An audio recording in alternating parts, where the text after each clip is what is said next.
the record was certainly possible because the bulk of that team had been on tour to England and France. They had played 40 matches on the tour, which is, you don't get that today. There's no one, and you're away for about 5 or 6 months, etc. And the bulk of that team went off to Australia. So they had a very, very powerful combination that they had built in England and France. Jim Amos had the ability to get to the players.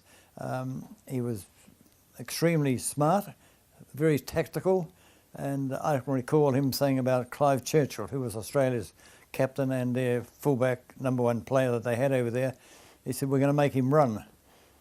And he brought up these tactics and he spoke to me about it, and I said, well, I think you're wrong. I said, Clive Churchill is fantastic and we can't afford to have a running fullback everywhere. He said, we'll make him run. We've got Alistair Atkinson from a fast loose forward from Christchurch, and he can run. We've got Trav Harvick, he'll finish him off. Atkinson will be the first man to get into Churchill. Second, Hardwick, he'll flatten him. And believe it or not, his tactics were absolutely perfect. Churchill had the worst ever test series he'd ever had, and we'd won the test. Well, we did win the test series, and they got their biggest hiding. It was what, 49 to 25 or something in Brisbane.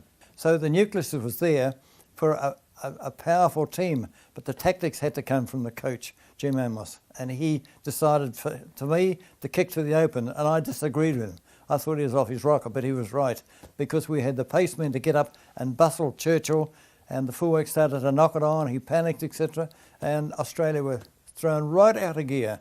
So much so that when the third test came along, only a few days later, there wasn't a week between the second and third test, they dropped about half a dozen players, key players, and brought in new ones on the eve of the third test. Remember now the test series was 1-1 because of our big win, and that was another thing that played into our hands. The new players that came for Australia weren't up to the level, so they made a big mistake.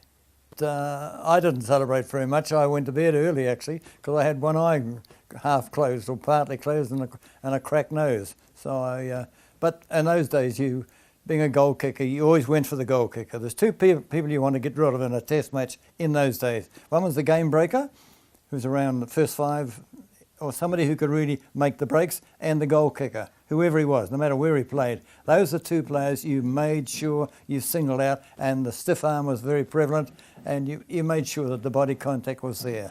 And so I had one eye closed, and then the other one was partly closed.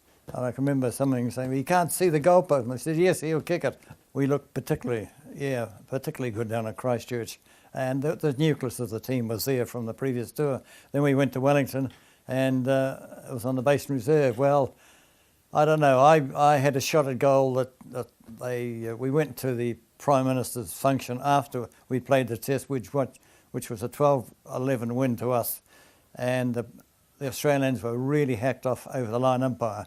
It was a poster, and the wind at the Basin Reserve in Wellington can be quite difficult. Anyhow, I looked at it and I thought, oh, did it go inside the post or would it hit the upright? I wasn't sure. But instead of that, one flag went up, and the one underneath there, he waved his flag, the line umpire, and the referee blew his whistle, said it's a goal, and we'd won the test. And boy, they were not happy when we went to the Prime Minister's function that evening. Well, Auckland always played England or Great Britain on the Monday, and this was we played the test on the Saturday, then we played them on the Monday, and I was the captain of Auckland, and I'd called for a particular move in the back line. Lenny Erickson was the halfback, and Doug Greenall, who was notoriously known as his vicious tackling, etc., had seen me getting ready to come into the back line, create the extra man, and he came in with a dropkin, and Lenny Erickson threw the ball over my head a little bit high, and so I had both hands up above my head, and Greenall was coming straight in with a drop kick, and he collected me fair in the stomach and split the spleen in half. So I went to the ground, and Tom Baxter said, "You're gone." They used to call me Henry. He said, "You're gone, Hen, you're gone." And he picked me up. And I was never put on a stretcher. I walked off, or tried to walk off, and I got to the dressing room and I passed out. Then I finished up going to hospital, and I was in there for 5 weeks in the Auckland hospital. we dished out. We had good fighters, good boxers, etc. You'd think this is not a game of rugby league, but yeah, that's the way it was. But we had men like Mulcair, who are very, very tough. Bill McLennan from the coast. The coast forwards, or the South Island forwards, were the cream. The Aucklanders were the backs. And they could fight. I never saw Mulcair lose a fight. He was the best of the best, you know, and he also had pace.